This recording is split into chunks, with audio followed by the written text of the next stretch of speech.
bottles for water for us. But if you have any questions concerning the library or you have any feedback, feel free to send a direct message to me. You just have to click on my name in the chat. Feel welcome to do that at any time throughout the presentation.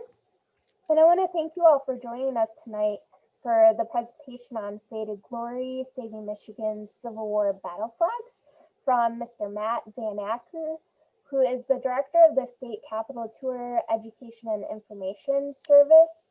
And I especially want to give a hearty thank you to Matt and his colleague, Cambry, for spending the evening with us. So I just want to go over a few housekeeping details before we get into the presentation. Matt will take questions at the very end, but feel welcome to type them in the chat box as they come to your mind. I'll make sure they get answered in the order that they were asked. We are recording this Zoom event, so I will be editing it and then posting it to Lyon Township Library's YouTube channel so that you're able to view it at a later date, and we will be sharing it with the community. We'll be spotlighting our presenter the way that I have made myself the biggest window on your Zoom screen. But they'll also be sharing a PowerPoint presentation, so that will take prominence over anything else. But feel welcome to either turn your video on or keep it off. Sometimes our presenters really like to see faces, and since we're restricted to virtual presentations, they don't always get that feedback from the audience, but I'm going to keep everyone muted. So just please go ahead and use that chat for questions. And if you don't know where the chat is in your Zoom window, it's on the bottom in that little toolbar. So you may just have to blow up your Zoom screen so you can see it and click on it. And then a little window should appear and pop out to the right of your Zoom screen. If you're calling in from a phone, and I don't think we have anybody, I just wanted to let them know that they can ask questions too so that they don't feel left out. And that once you are done asking a question, if we have unmuted you, I will mute you again just to keep the flow going. If there's anything inappropriately disruptive during the Zoom meeting, and this is whether through sound or video, it may result in your dismissal. So I'm going to be monitoring everything. You may notice that I may mute you or turn your video off if for some reason anything happens and it's distracting. This is for your safety, to keep things flowing and distractions to a minimum. We just want to make sure everyone can enjoy this presentation in a comfortable and safe online environment. And also, a recently added feature of Zoom that you can use is closed captioning. So that's also in the bottom toolbar, and you can find this, I believe there's like these little, I can't think of the word for them right now, but there's a little CC in the middle of there. So if you click on that, then you should be able to see captioning appear. It's not the most accurate thing. You may see errors occasionally, but it does the job. Next, I want to invite you to participate in some of our upcoming virtual events. So tomorrow is our family trivia night, and it's at 6 p.m. The topic for this round of trivia is sports. And then next week, we have the MSU Extension returning to present on positive discipline on Wednesday, March 3rd at 6:30 p.m. Registration is required for all events on our website in the event calendar. Just go to www.ltpl.org and then go to the Attend tab. And lastly, I'm almost done. We welcome your feedback, if you don't mind, in the form of a short survey to share your experience with us and any ideas or topics for future events that you'd be interested in attending. So we really appreciate everything that's shared with us, and we take it into consideration when we're planning future programs. So what I'll do is I will include the link for the survey in the chat box so you can click it at any time throughout the presentation. But if you forget about it and we end the Zoom meeting, it is also available on our event calendar at the very bottom. So you just have to scroll down there. And without further ado, I'm going to turn it over to Matt. Oh, thank you so much, Katie, for that very generous and very gracious introduction. We were joking before we started that the benefit of doing this virtually is I won't be able to see if any of you fall asleep during my talk. So I do have more hair in real life too than I do virtually, just so you're aware of that. And I do want to also thank Cambray, my co-curator, for staying late tonight at the Capitol in our humble abode here to help me with the technical parts of this. Cambry is going to be running our PowerPoint presentation for us, so thank you so much, Cambry. And thank you all for taking time out of your evening to join us tonight, and hopefully you'll find the experience valuable and educational. To a soldier, a good soldier, the colors of his regiment are a priceless treasure. For their honor, he will submit willingly to any sacrifice. Any stain cast upon them would be a stigma upon his own character.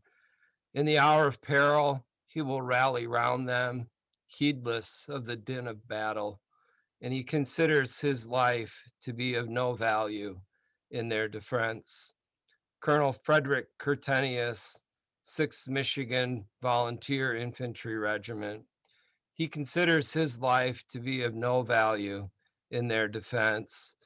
This statement, in my opinion, probably better than any other I've seen written or uttered, sums up the level of devotion that service members hold for their regimental flags. To the men who fought the Civil War, the flags were the colors, the embodiment of the regiment. The colors, the term itself evokes such deep affection, emotion, and reverence. The colors, not just some fabric tied to a stick, but the colors, the pride of the regiment. These colors stand today as a touchstone to history. They're my touchstone to history. They were the veterans' touchstone to history.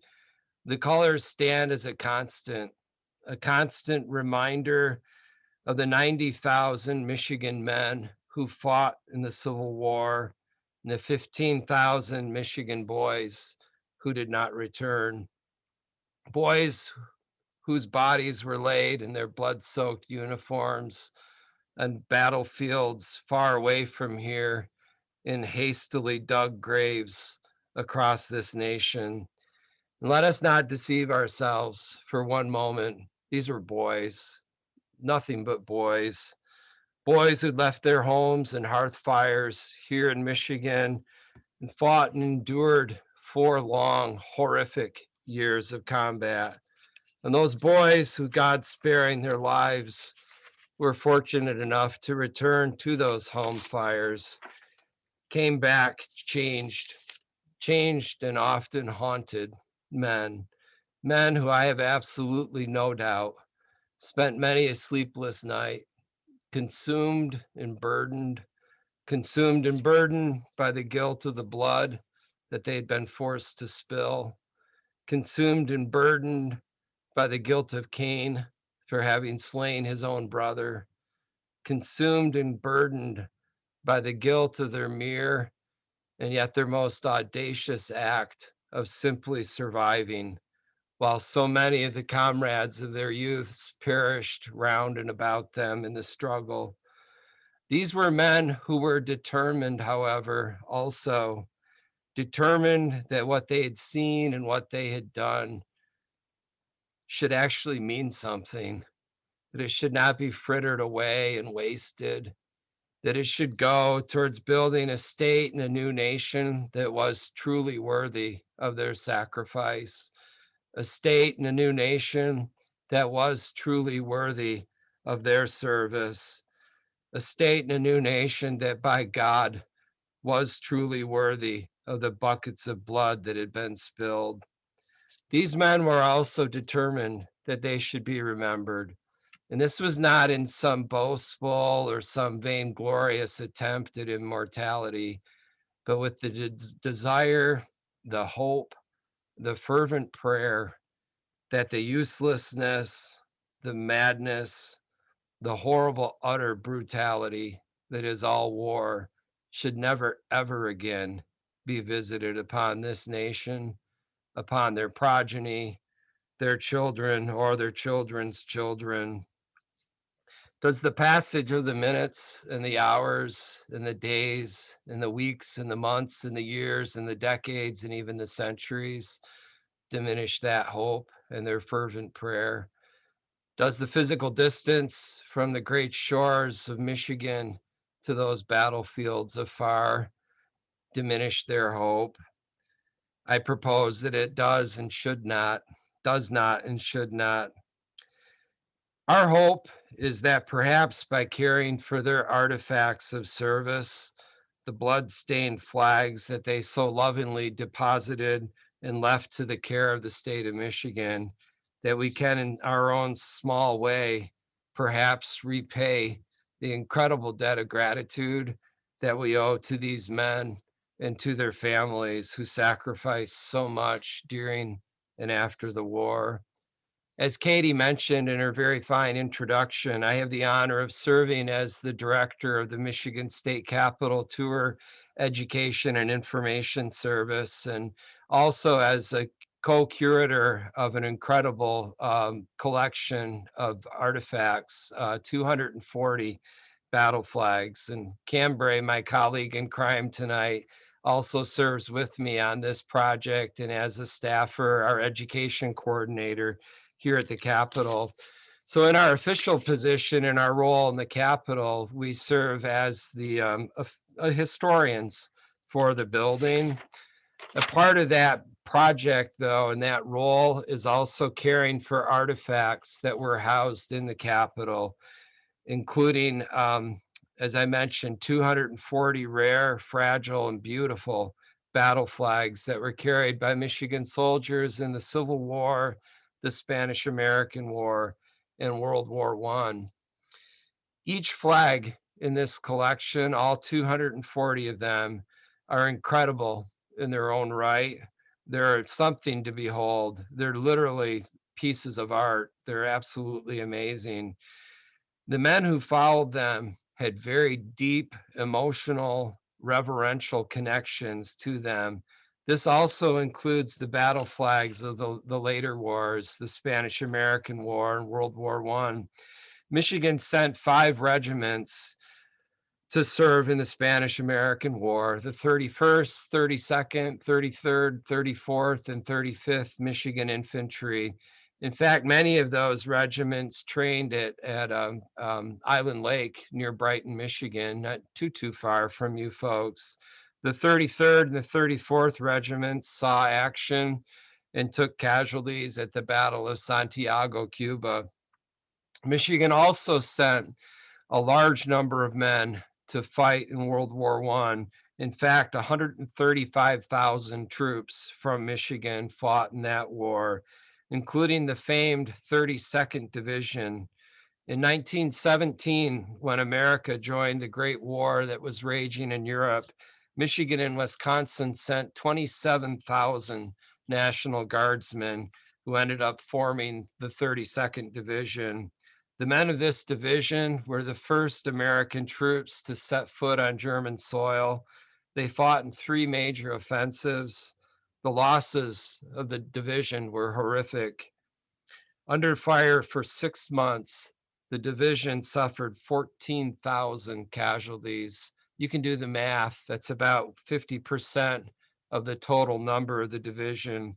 It met 23 German divisions and captured thousands of prisoners and large quantities of war materials. Back home, back home in Michigan and in Detroit, where the division had formed, the division became known as the Red Arrow Division for its ability to cut through the German lines like a red hot arrow, which you can see on the division's flag there. The French, however, had another name for the division, Les Terribles, the terrible ones, because of the way they fought. French General Mangin presented this flag that you see here to the division and to the men of Michigan, bearing its red arrow insignia. It was carried through the division's battles and eventually led the troops home for the Grand Review in Detroit in 1918. So the flags of the latter wars were important, but normally were not used in combat, and therefore they're in much better condition than the flags that were taken onto the battlefields of the Civil War.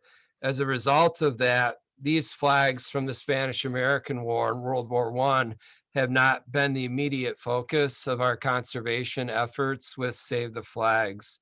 That focus has been centered more on our Civil War collection of approximately 160 Civil War battle flags out of the 240.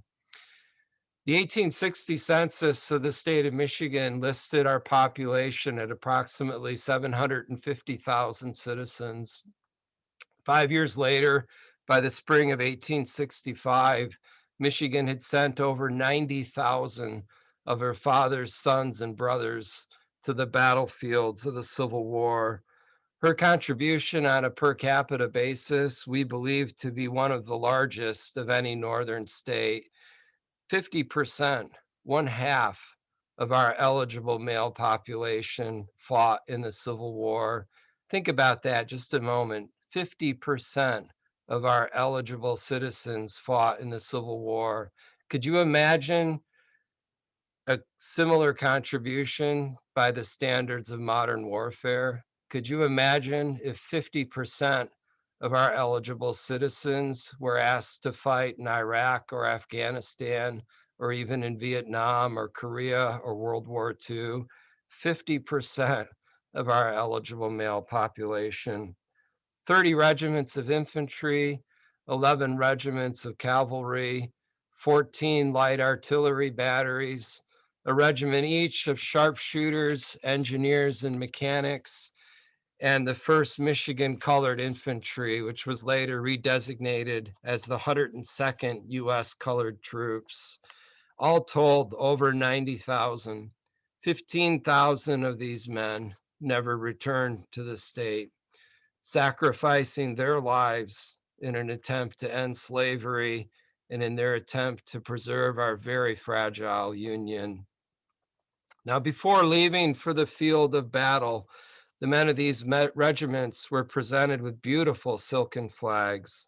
Typically, the regiments would receive what we refer to as a stand of colors, the traditional red, white, and blue, one flag, and then what was termed the regimental, which was usually a dark blue flag, a field of blue, emblazoned with the federal coat of arms, an eagle with outstretched wings, or even sometimes with the state coat of arms emblazoned upon it, either painted or embroidered. The flags had mottos like the 4th Michigan Cavalry, In Jure Vincimus in Latin, in English, We Conquer in Right. 6th Infantry, simply Do Your Duty. From the ladies of Adrian to the 4th Michigan, Defend It. At her country's sacred call, her patriot sons will peril all. 2nd Michigan Volunteer Infantry Regiment. And perhaps one of my favorites, both in the statement, but also because my wife is a descendant of two men who fought for this regiment. 6th Michigan Cavalry Regiment. Fear not death, fear dishonor. Many of the flags were beautifully painted with the names of battles, what we call battle honors, upon them. These battle honors were hard won and were a point of pride for the soldiers. The regimental flag of the 16th Michigan that you see featured here in our PowerPoint on the left is literally a history of the Civil War, starting at the top with Yorktown, Gaines Mill, which was supposed to be White Oak Swamp, Malvern Hill, Bull Run, Antietam, Sharpsburg, Fredericksburg, Chancellorsville, Gettysburg, Bristol Station, Mine Run, North Anna, Battle of Petersburg, Weldon Railroad, Five Forks, and you will note the very bottom one, Lee's surrender Appomattox Courthouse, literally a history of the war. These flags stood for everything the men were fighting for. The colors stood for country, for community, for family, and for the Union. The flags were quite often presented to the men by the ladies of the communities from whence they had come. These regiments, it's important to know if you don't have a lot of history about how they were formed within communities. Basically, Michigan was given a quota by the federal government, which was distributed amongst our 6 congressional districts. Each congressional district was expected to raise a certain number of regiments. So the regiments formed in these communities. These men knew each other. These were fathers and sons and grandsons in some cases, and cousins and nephews, and boys that you'd gone to school with your whole life, men that you'd worked with on the farm your whole life, boys that had sat next to you in church. So they knew each other. So when they were presented with these battle flags, sometimes hand sewn by the ladies of the communities where they had come, these flags were a direct reminder of the communities they came from and of the folks back home and why they were going to war and why they were fighting so hard. The 24th Michigan, which formed in Wayne County, had 135 pairs of brothers that fought for that one regiment, including Henry Ford's 2 uncles, John and Barney Littagott, his mother's brothers who enlisted with the 24th. One was killed at the Battle of Fredericksburg, and the other grievously wounded at the Battle of Gettysburg. So, again, these flags were a constant reminder of why they were fighting. They made promises to the ladies and to the men, the families that they had left behind when they got these flags. They said, "This flag will not be trailed to the dust. This flag will never be surrendered to the enemy. This flag will become the pall, the funeral garment of our regiment before we'll surrender it to the enemy." As the Spartan mothers of old entrusted their men and their sons to come home with their shields or upon them, these were the promises that these Michigan boys made to their mothers and to their families when they left. The flags were also terribly important on the battlefield, very practical use and a practical tool on the Civil War battlefield. These flags stood as markers for the men of the regiment. A Civil War infantry regiment at full strength, which they very rarely were, was supposed to be 1,000 men, 10 companies of 100 men within this regiment. One company would be designated as the color company. Their job was to defend and protect and display the battle flags. Within the color company was the color guard, non-commissioned officers, corporals and sergeants, whose sole job was to defend the men who were carrying the flags, the flag bearers. Through the dust, smoke, and confusion of Civil War battles, and they were horrible places to be, from the recollections and the diary entries. Of course, I never experienced it firsthand, but from what I've read, incredibly horrible places to be, confusing, loud, the screams of men dying, horses being killed, artillery shots, rifles being shot. The smoke from the cannons and the musket fire was incredible. The only way you knew that you were in the proper position on the battlefield was by being with what they affectionately referred to as the colors. If the colonel needed his regiment to advance, the order went to the color bearer, the man who was carrying the flag, who typically was one of the tallest men of the regiment because they wanted the flags to stick out. And they also had to be of the highest moral character to be entrusted with this great honor of carrying the battle flag. So the flag bearer would move forward on the colonel's orders. If the colonel needed his men to retreat, the order would go again to the color bearer, and he would move back, and the men of the regiment would form on him. If the color bearer took his staff out of a holster, a shoulder holster that he used to carry it into combat, and he took that staff and he planted it in the ground. Every man of the regiment knew that was their signal that they were to fight to the very end to defend that battle flag and their regiment's position on the battlefield to the last man if necessary. The Union troops and the Confederate troops recognized that the quickest and surest way to confuse and dishearten the enemy would be by dropping the color bearer, by killing the man who was carrying the colors, or even better yet, by capturing that enemy's flag. Incredible acts of bravery and courage, unbelievable acts of bravery and courage took place around the colors. Being a flag bearer, needless to say, was basically a death sentence, and the men knew it, and yet there was no shortage of men that were willing to volunteer for the duty. The Medal of Honor is our nation's highest military award, and it is still given to soldiers for incredible acts of bravery on the battlefield, including fairly recently to soldiers for action that has taken place in Iraq or Afghanistan. Very first medals of honor were awarded during the Civil War, most often for the capture of Confederate battle flags. 69 men from Michigan were awarded the Medal of Honor during the Civil War for action that took place during the war. 69 men. Now, at the conclusion of the war, these battle scarred, bullet torn battle flags were returned to a very grateful state by the regiments, by the men who had carried and fought beneath them in a grand ceremony in Detroit on July 4th, 1866.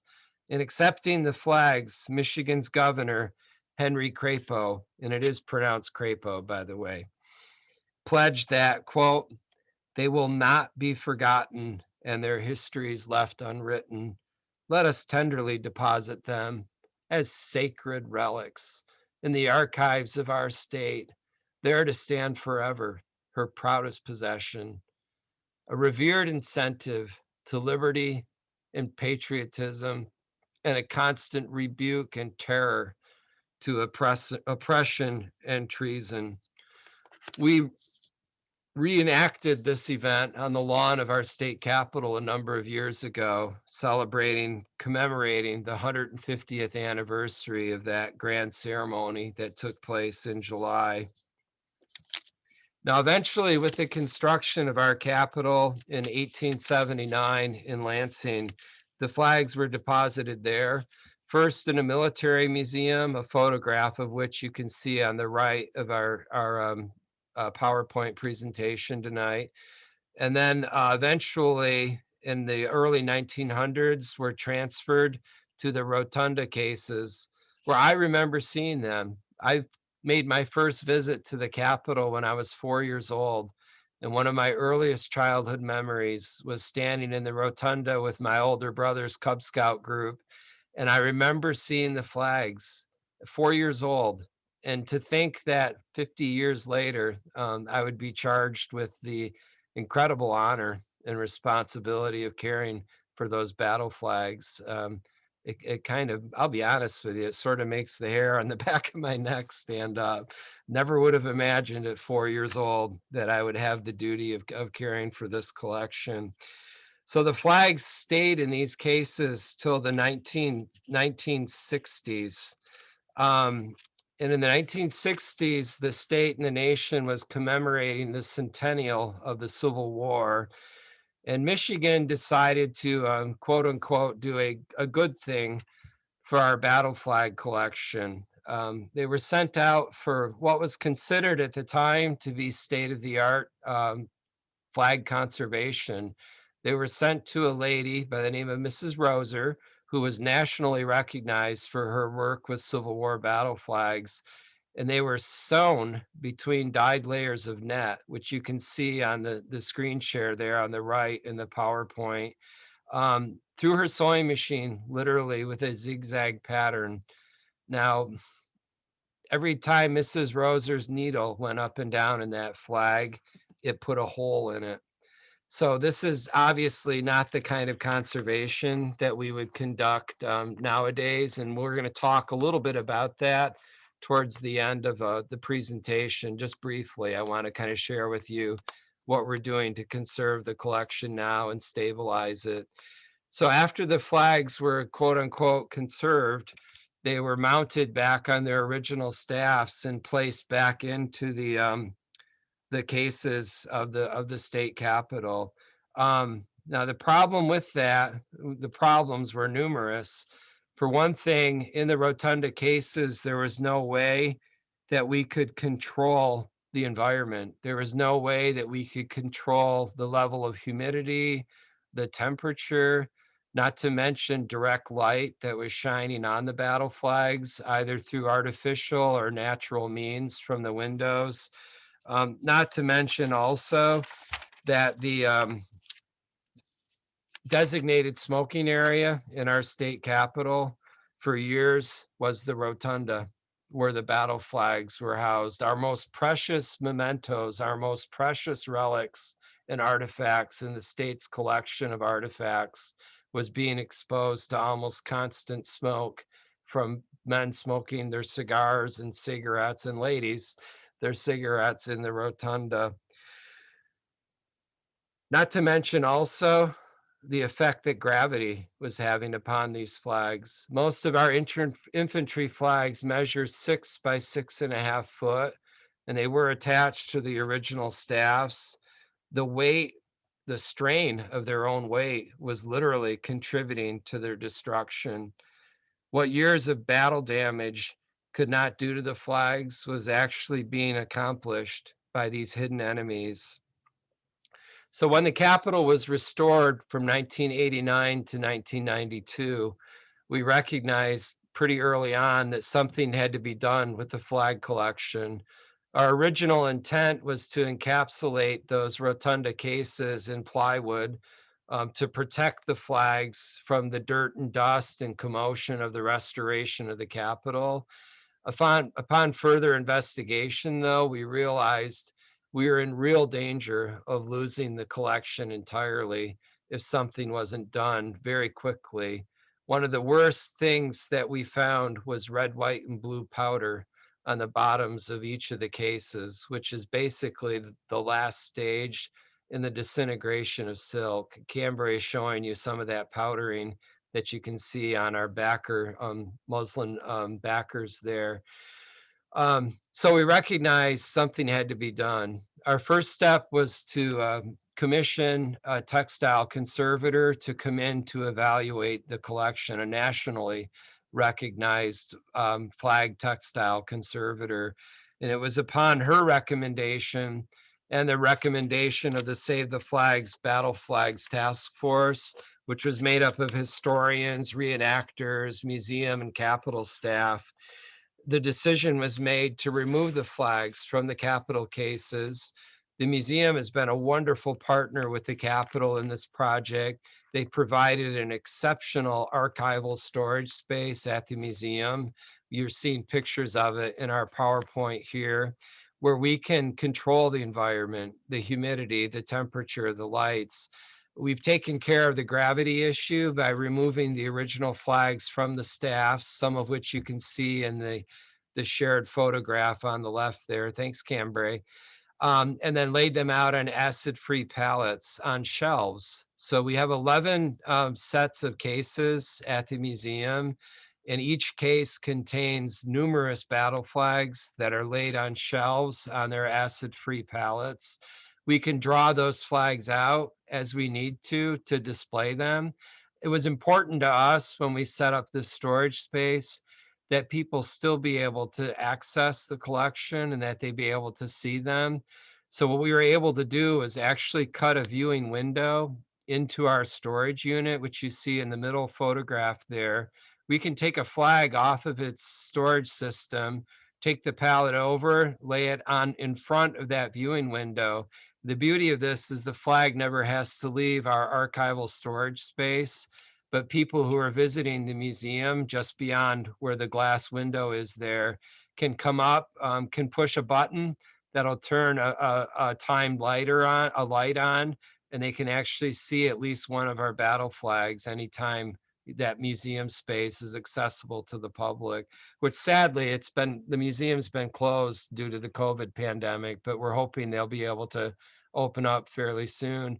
And I'm going to do this right now so I don't forget to do it. I want to extend an invitation to any of you that have even the remotest interest in seeing this collection. Cambria and I are committed to keeping the collection accessible. So if you have, some of you may have an ancestor who fought in the Civil War that maybe you haven't even discovered yet. Some of you may have an interest in flags. Contact us. We'd be so happy to make arrangements once the museum opens to get you over to that facility to see this incredible collection. Now, some of the flags are in such a state of disrepair that they really can't be safely viewed. Those flags we send out for further conservation and stabilization. Our techniques are fairly similar, but very different in some ways to what was done in the 1960s. Our goal is to encapsulate the flag within acid-free fabric called stable text. The difference is we do no damage to the flag. We don't perforate it with our stitching.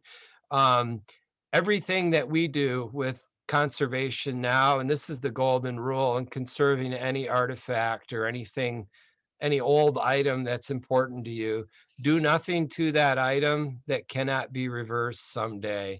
So everything that we do to care for the collection now, if they come maybe 20 or 30 years ago, they'll come up with a better way of caring for the flags. We haven't done anything to them that can't be reversed. And again, that's the golden rule. So some of the flags we send out for further conservation to our conservator. We've used a number of conservation experts through the years. One of them was at the Henry Ford, our own Henry Ford. Fran Fail, a textile conservator there, has worked on a number of our flags and has worked contractually also for us. She's retired now, but still works for us periodically. Our main conservator, though, is located in Ranson, West Virginia, which is about, golly, about 15 minutes from the battlefield at Antietam, Maryland. And this company is called Textile Preservation Associates.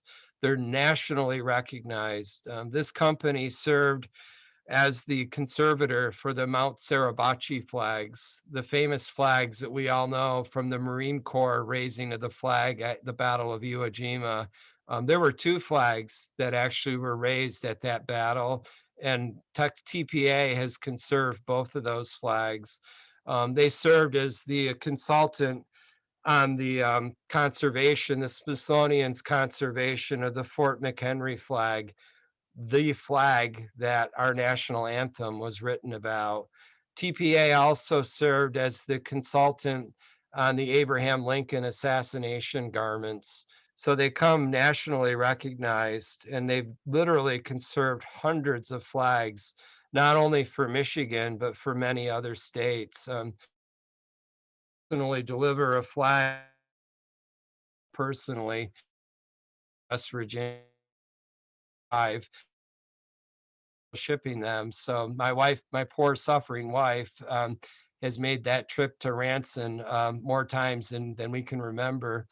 But every time I go out to TPA, it's an experience because they always have a number of really remarkable artifacts and flags that they're working on, along with the flags that I take out to have them conserved.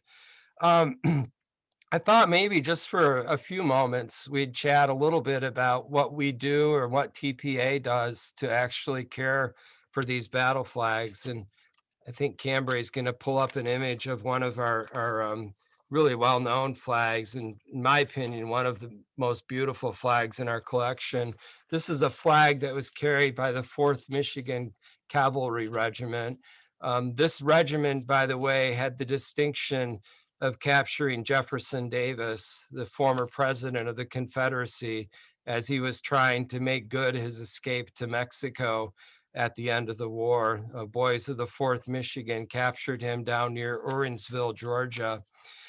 So this is a two-piece flag, and maybe I'll chat just a moment about some flag terminology. Many of the flags in our collection are single pieces of silk. Silk was a common material to use. It was lightweight, but yet very durable. Now, the problem with silk is if it's a one-piece flag, if you paint on what you see as the obverse side on the left of this image, the paint is going to bleed through that thin silk, and it's going to read right on the obverse and it's going to read wrong on the reverse. And what you're seeing here are battle honors and the regiment's motto, Injure Vincimus.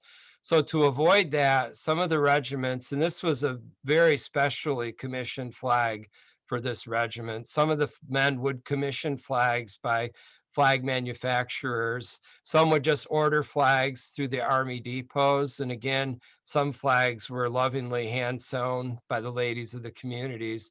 This particular flag, though, that we're looking at was definitely a commissioned flag.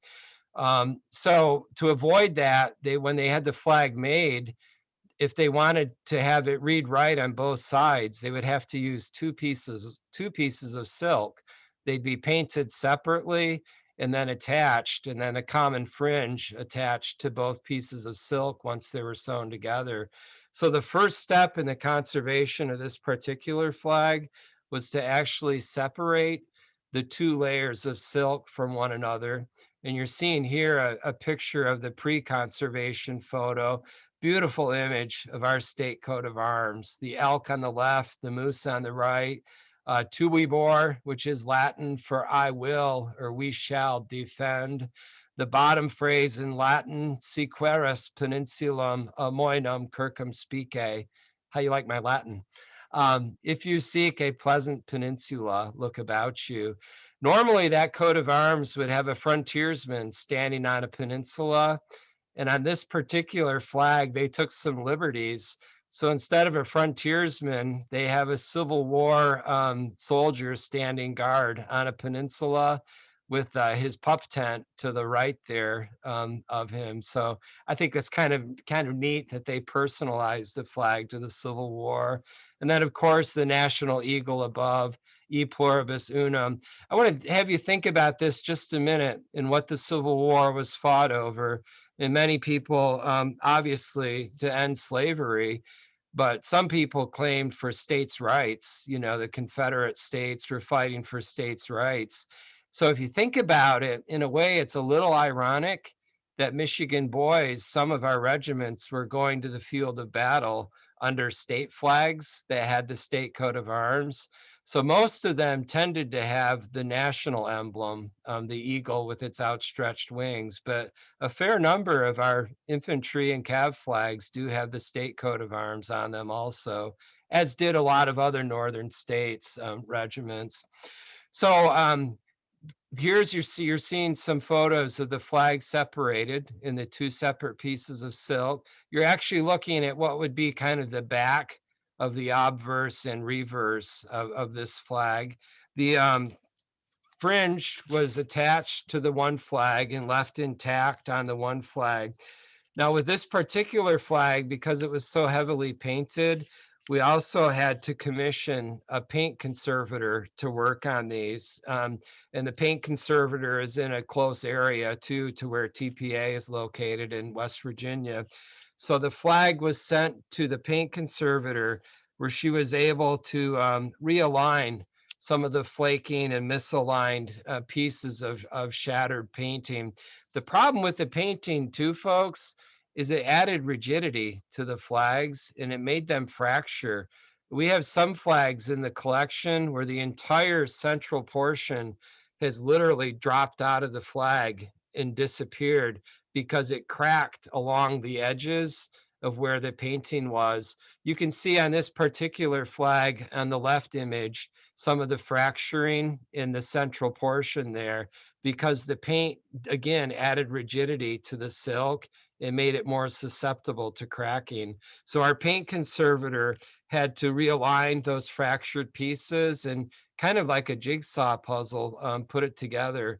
My last trip to TPA, our conservator was working on a flag for another state, and tell you the truth, I've forgotten which state. I want to say Kentucky, but they had sent her literally a box of bits and pieces of silk in an archival box.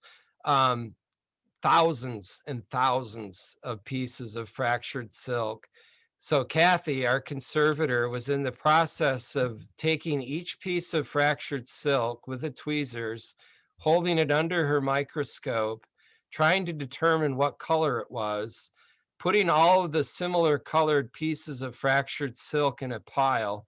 And then I never did see the finished product. I'm not sure. I'm sure she was able to reassemble it. So, friends, try and imagine doing a jigsaw puzzle and you don't know what the picture looks like because they had no photograph of the flag. They had absolutely no description of it. They had absolutely no way of knowing what that flag looked like. Try and imagine doing a jigsaw puzzle, but doing it with the brown side up and thousands pieces of jigsaw puzzle, maybe a 5,000 piece jigsaw puzzle, and you'll have a rough idea of what Kathy was faced with that. So our flags are not nearly in as bad a shape as that particular flag was. But so after the fractured pieces are realigned, they use a very thin dilution of Biva, which is actually a beeswax formula, which I love because I'm a beekeeper. So I think it's kind of cool that they use a beeswax Biva formulation to kind of put these things back together. They'll also use a stable text mend, which is an acid-free, almost kind of like a pantyhose almost type fabric. And sometimes a slight heat bonding process that'll put that piece back in place.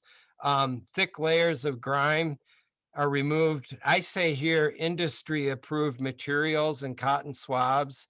You'll never guess what the industry approved material is: human saliva.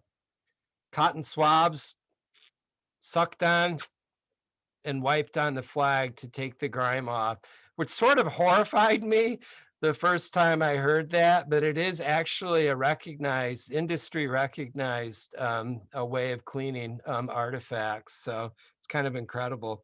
Each layer was then returned to TPA, and the silk was humidified and flattened using honed glass weights to lay the silk out to try to get the crinkles, if you will, out of it and to realign it. Um, Now, here was an interesting dilemma we had with this particular flag. You're seeing post conservation photos here of the flag. Um, every step of this process, by the way, is documented through photographs, which is wonderful for us. We get that as a part of the price it costs us to have these conserved, which, by the way, is not cheap. All the money we raise for this collection comes from private donors. The state doesn't fund the project.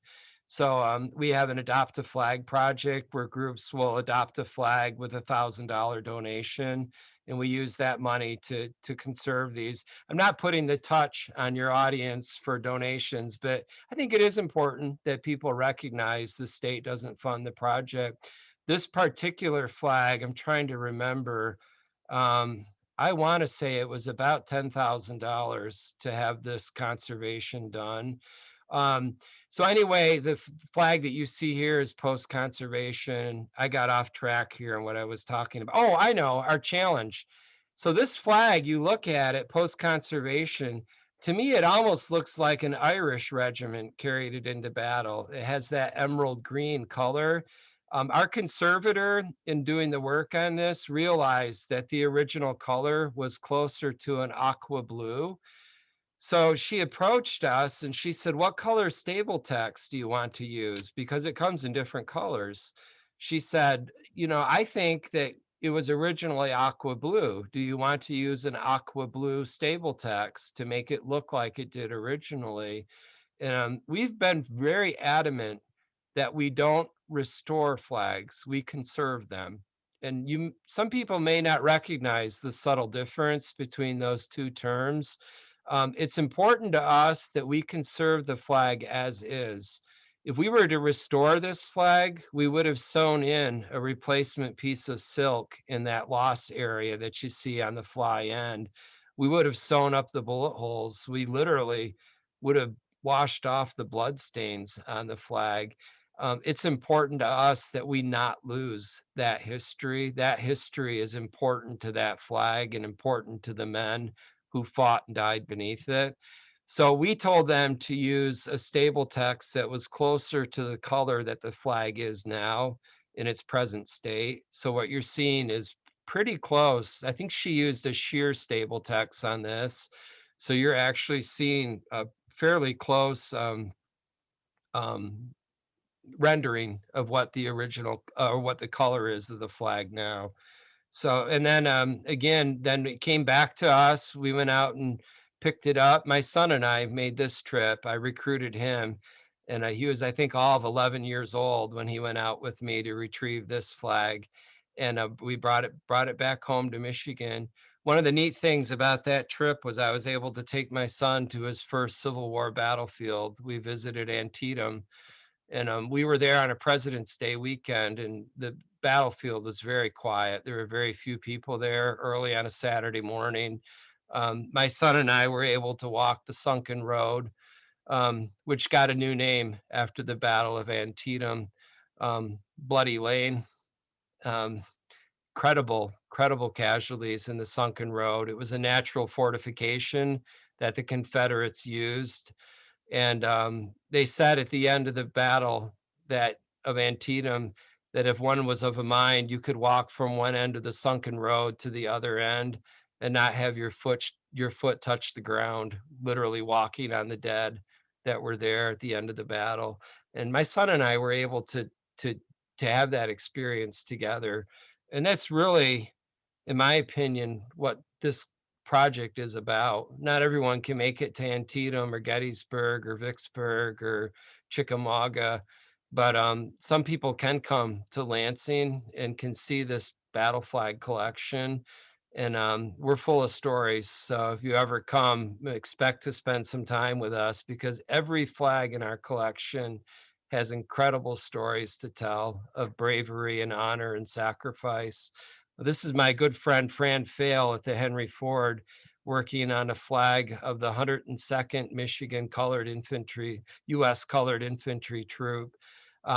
You can see a piece of black crepe on that flag in the right photograph at the bottom. We believe that crepe was attached by the men of the 102nd, the Colored Infantry Regiment, upon hearing the news of Abraham Lincoln's assassination. A few of our flags have similar black crepe that was attached to them as a sign of mourning. And I've kind of gotten off my outline, Cambria. Where are we? What's up next?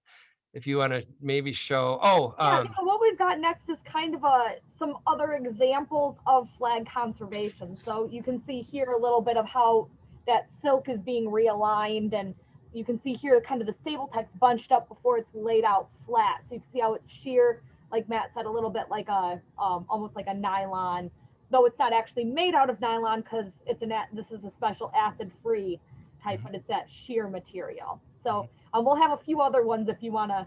Uh, um, Coming up here, just kind of different examples. sure. So this flag, I'm going to jump in again. Cambry knows she won't get in word in edgewise when I start talking. So she does her own presentations too, which are far sight better than mine. But this is a flag of the 1st Michigan Colored Infantry also. This was their regimental. The really incredible thing about this flag, you're seeing pre-conservation on the left. We knew from newspaper accounts of the presentation ceremony in Detroit that the flag had a motto on it, but we were never quite certain. We couldn't prove that this flag was the flag that was presented to the men of the 1st Michigan Colored Infantry on that day in Detroit because the flag was so connected. It was literally rolled up within itself, and there was no way we could safely detach the rolled up parts of it to try to read the regimental motto. So I took this out to TPA in a box, and a little while ago we were able to go back out. In fact, I was visiting Antietam with some friends of mine. I actually serve on a commission that's trying to have a monument built honoring Michigan's sacrifice at Antietam. All the other states had monuments built there. Michigan did not. So we're trying to raise funds to have a monument built there. So I was out as a part of this group, and we stopped at TPA to take a peek at the flag. And Kathy, my friend at TPA, says, "You're going to be really excited." She said, "I want to show you. I've been able to unravel the motto."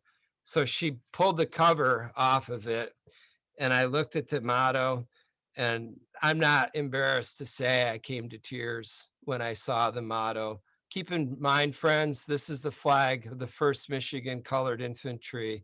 This is their motto: all men are born free and equal to realize which we fight. All men are born free and equal to realize which we fight. The whole group that was with me, literally in stunned silence when we saw that motto on this flag of the 1st Michigan Colored Infantry Regiment. Um, I think you have maybe a couple other images that Cam was going to put up for us. Yeah, before we leave this slide really quickly, I want to say this is a really good example of one where the whole center just dropped right out because of the paintwork. You can kind of see we got the motto, some of the motto back, but the actual design in the center is completely gone from that paint fracturing. So you did get a word in edgewise. Thank you, Cambray. This is a flag of the 26th Michigan Infantry. You can see the pre-conservation on the left, post-conservation in the center. Interesting with some of these battle honors, if you know Civil War history, you may be stumped a little bit by the bottom one, Cole Harbor. That actually is Cold Harbor. Some of the men didn't think the name Cold Harbor made a lot of sense for the name of a town or a city, so they assumed it must have been called Coal Harbor, even though they had fought there with great gallantry. They had Coal Harbor painted as the battle honor instead of Cold Harbor. Some of them have misspelt the battle names, again, not quite knowing exactly how they were supposed to be spelled. You can see the Appomattox Courthouse battle honor. Again, the surrender of Lee's army. Petersburg, the fights around Petersburg, Strawberry Plains, Sailors Creek towards the end, Farmville. Again, a real history of the Civil War with this particular flag. And then you're seeing here some pictures of another Cav flag. This is a flag of the 1st Michigan Cavalry Regiment. This regiment was led by a Detroiter, Thornton Broadhead, who'd been the editor of the Detroit Free Press and co-owner, the postmaster of the city of Detroit, had served as the secretary of the Michigan Senate, and when the Civil War started, resigned those positions to lead the 1st Michigan Cavalry into battle. Thornton Broadhead, by the way, was mortally wounded at the Second Battle of Bull Run.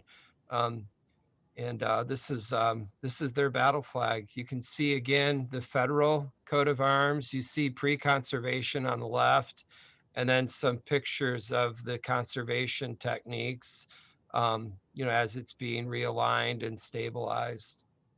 I think So that's the last picture there. Thank you. So about a year from now, we're really excited. Here at the Capitol, we're going to be opening a Heritage Hall, which is a subterranean addition to the Capitol in the northwest quadrant of our grounds. We've been successful in lobbying to have that Heritage Hall include a conservation laboratory. So for the first time since this project started 30 years ago, we'll be fulfilling a promise we made back then, or a hope that we had, to be able to finally conduct on-site conservation right here in Lansing at our own facility. And my dear friend Cambray, who's been kind enough to help us out tonight, and another colleague of mine here, May Euler, who are seamstresses in their own right, have agreed to undergo training at TPA to learn the techniques and the talent and the art of flag conservation. So if everything goes well, hopefully a little over a year from now, we'll have a flag here at the Capitol that my friends Cambray and May will be working on conserving. I'm too old to learn a new trick like that, and it kills me because I'd like to do it, but I also have carpal tunnel, so I don't think the stitching would work for me. But I'm really excited about being able to do this. It's kind of a culmination of a long lot of years of work.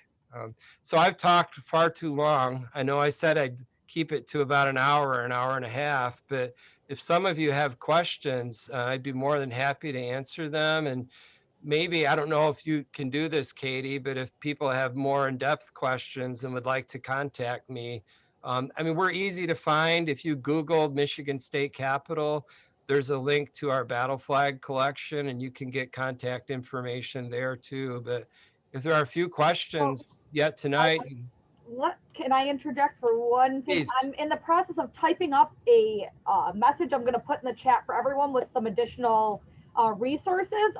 There'll be 3 links. The first will be to our website where we have pictures of all of the flags in the collection. And then we're also actually working on a project to digitize histories of the flags. So we are making up PDFs that talk about regiment by regiment, talk about each of the flags. So I'm going to pull one up here so you can I'll share it and you can get an idea of what that.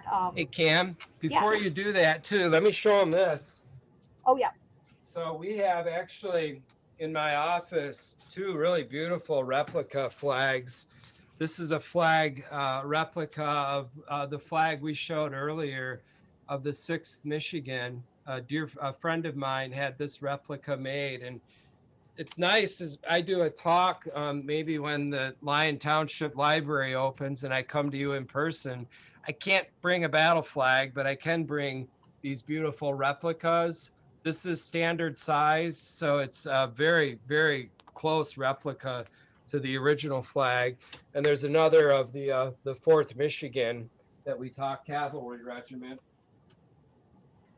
So thanks, Matt. So with that, really quickly, I want to, show kind of what we're in the process of putting together. So this is for our 1st Michigan 3 months infantry regiment. So at the very beginning of the war, the 1st regiment from Michigan that went off to fight was actually only organized for 3 months. Everyone thought the war was going to be over, one big battle, it'll be done. So troops were only enlisted for 3 months. And so we actually have the 1st Michigan 3 months volunteer infantry regiment, and then we have a 1st Michigan 3 years volunteer infantry regiment. But this was the first chapter we put out. So you get a little bit of a background on the regiment and about, when they got their flags. You can see pictures of that flag dedication. That's actually the only regiment we have pictures of the actual dedication ceremony of. Talking about when different flags came into use for the regiment, kind of going through there. And then we get into kind of a little bit more background research stuff where we list every single man we know who carried the flag. Some regiments have a lot of names, some regiments not quite as many. And then we'll get into individual specifications for each flag. How many stars does it have? Because at the beginning of the war, flags had 34 stars. We only had 34 states. When West Virginia becomes a state in 1863, we add another star. So we can date flags by the number of stars they have. So we kind of give a very detailed description of each of those and then some sources that we've used to put the chapter together. And our goal is to do this for all of the regiments. Right now we have, I believe, 4 online and another about 6 in various stages of editing. It's a very long process, but that's something you can also find on our website. And then the other links I'm going to post are we kind of mentioned we mentioned earlier about, or Matt mentioned that you may have relatives that you didn't know have served.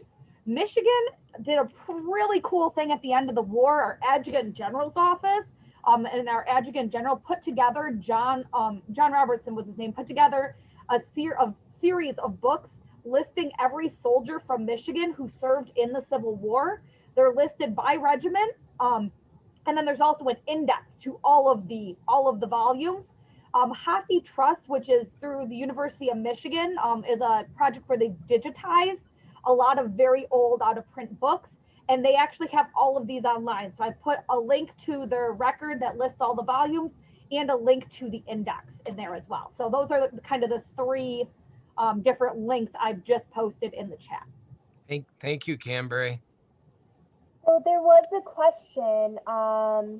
Is there a list of regimental flags available? So if you go to our website also through the Capitol and click on battle flags, you can actually, we have images of every flag in our collection on our Capitol battle flag website.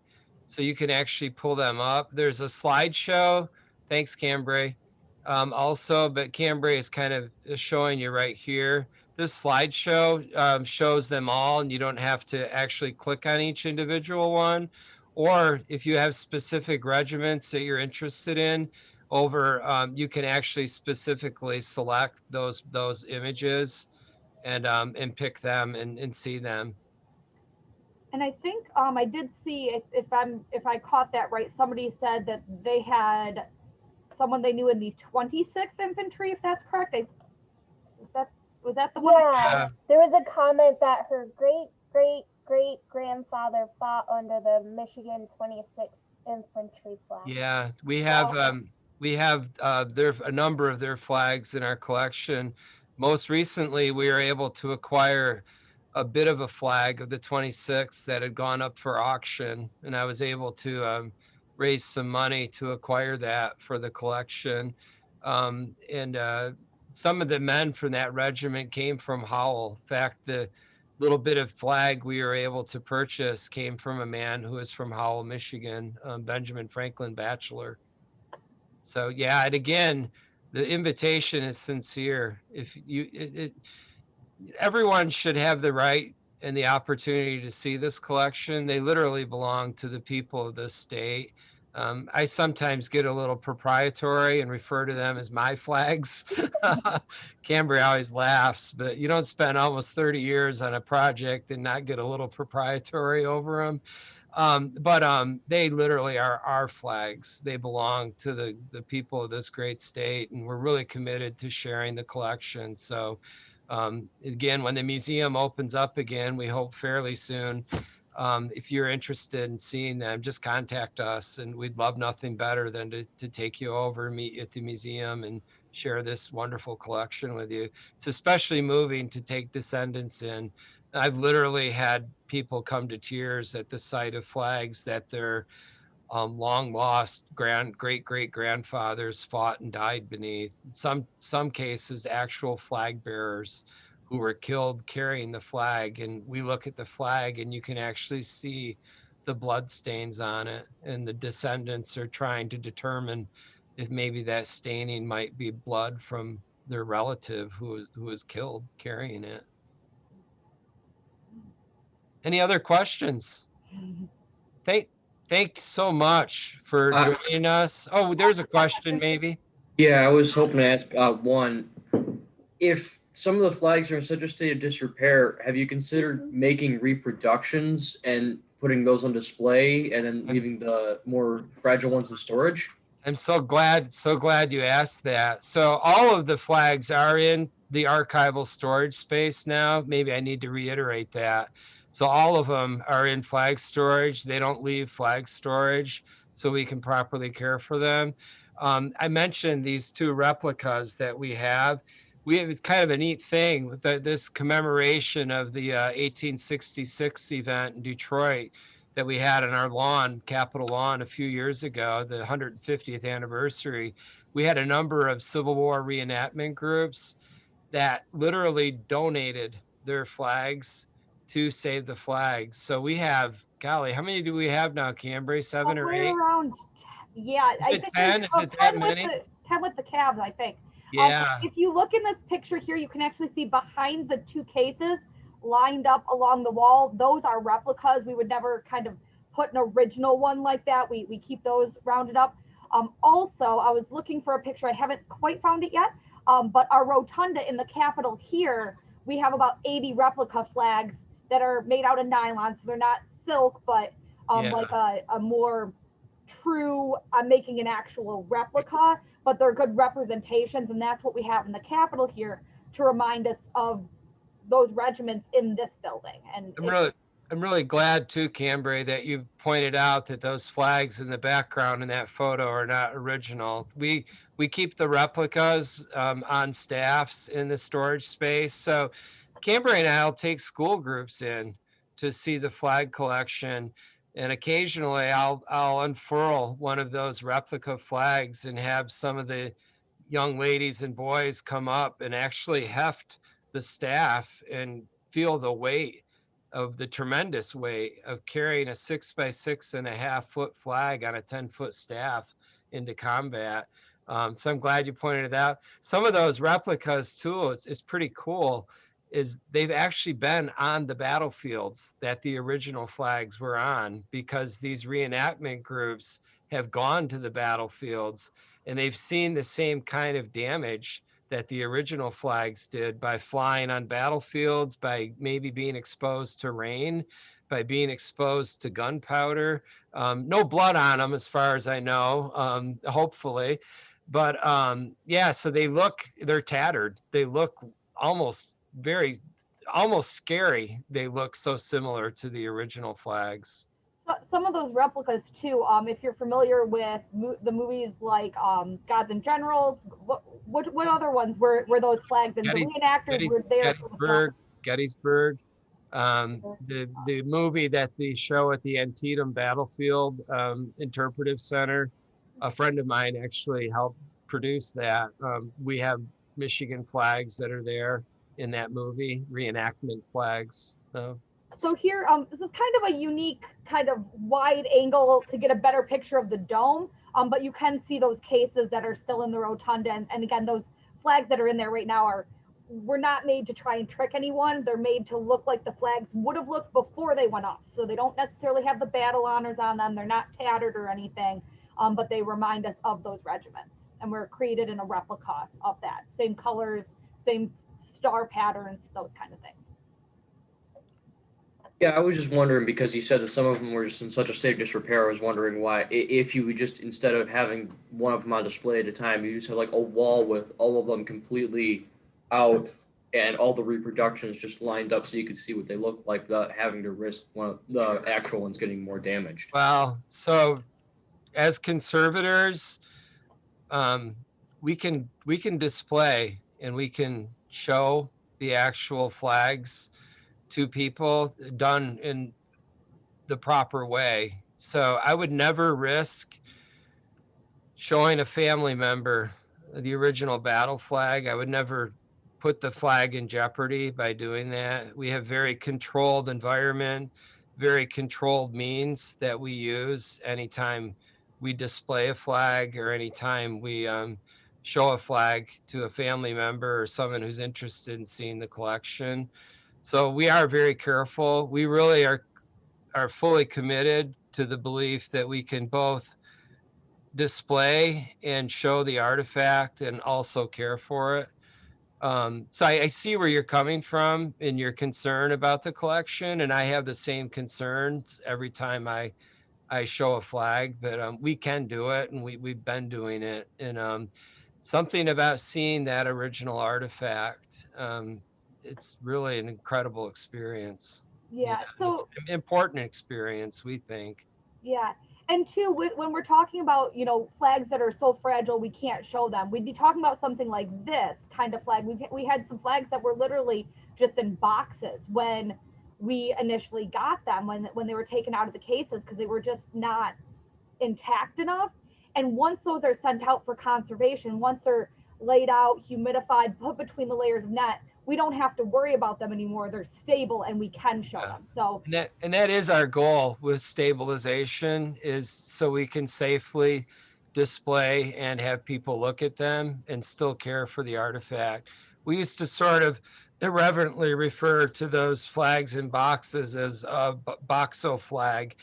And I'm happy to say all of those flags have been conserved. So we started with the boxed ones and have been working our way through.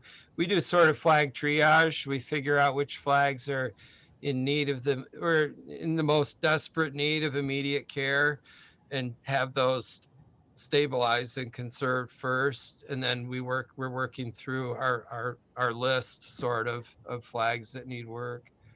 Were there other questions in the chat feature or anything else I can help anyone with? Difference in the color of the blue. I can only see the first part of that, so it makes sense to, that's from Robert. It makes, okay, so you mentioned the difference in the color of the blue used on one of the flags. It makes sense not to alter the color it is today, but if a replica were made, would you probably use the original color? We would.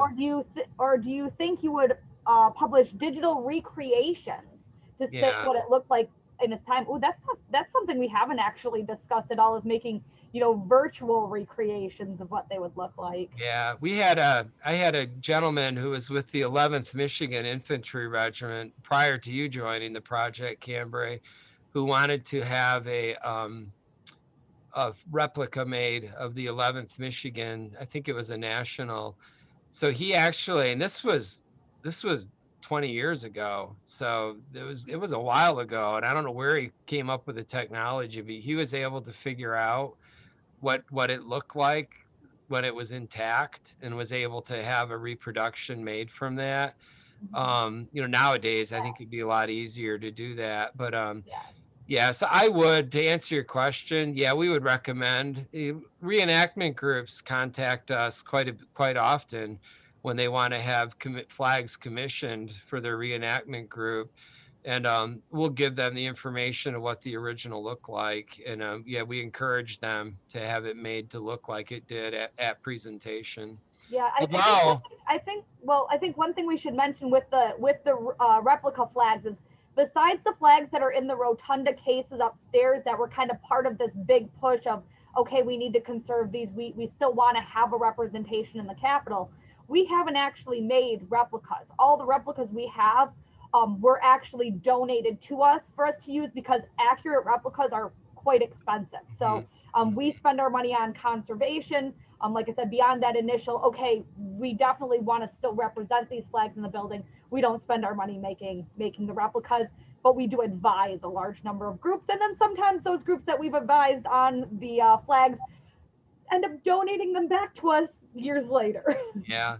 So we had, I don't know if you folks are familiar with the Grand Army of the Republic, which was an organization formed of veterans of the Union Army at the end of the war. And they were very powerful, very important lobbying group, and politically and economically in all the northern states, and even some of the southern states when the Union troops settled down there after the war.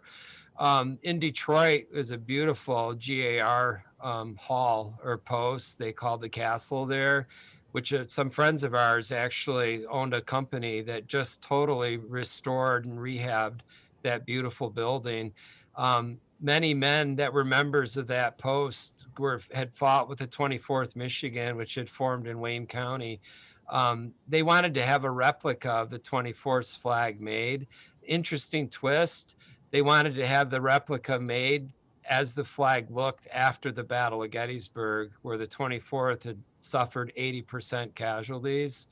So they actually, I consulted with them, and also put them in touch with a really wonderful flag replica company.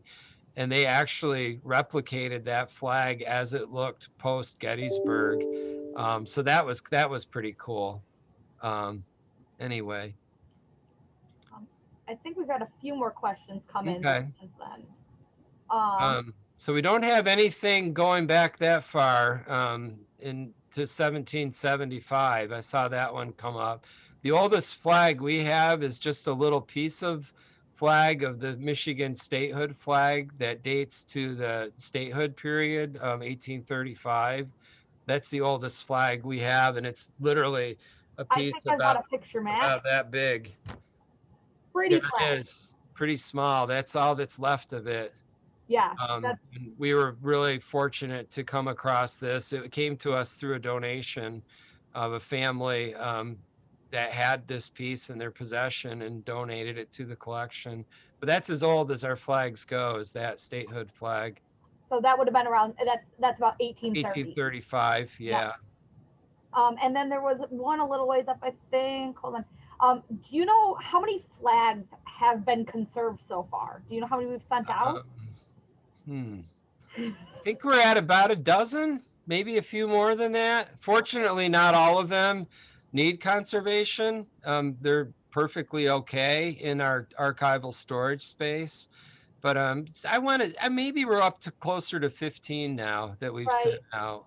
Well, and then too, we mentioned kind of how Mrs. Roser, how they conserved those flags in the 1960s. So while that's not the conservation method we'd use today, those aren't really in danger of falling apart.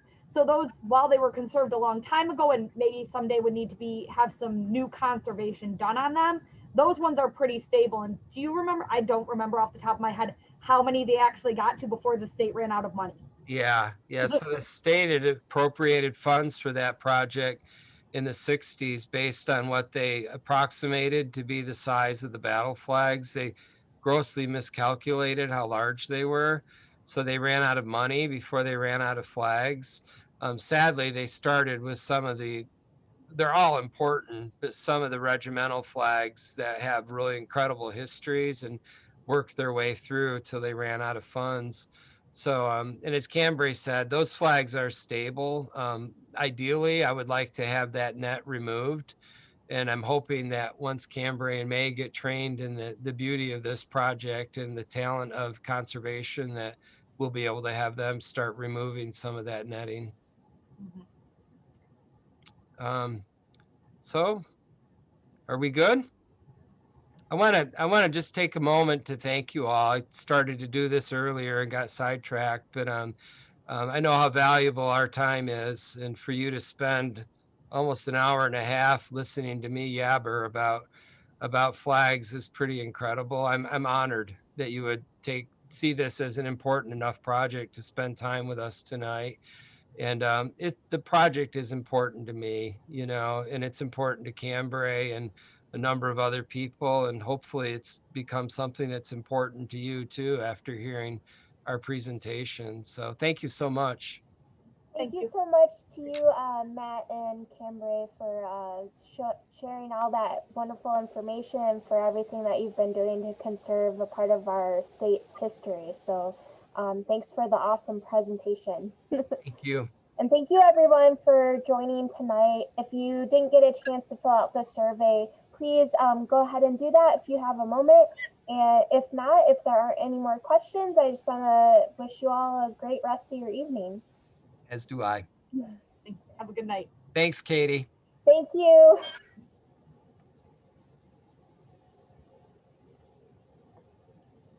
All right, take care, everyone.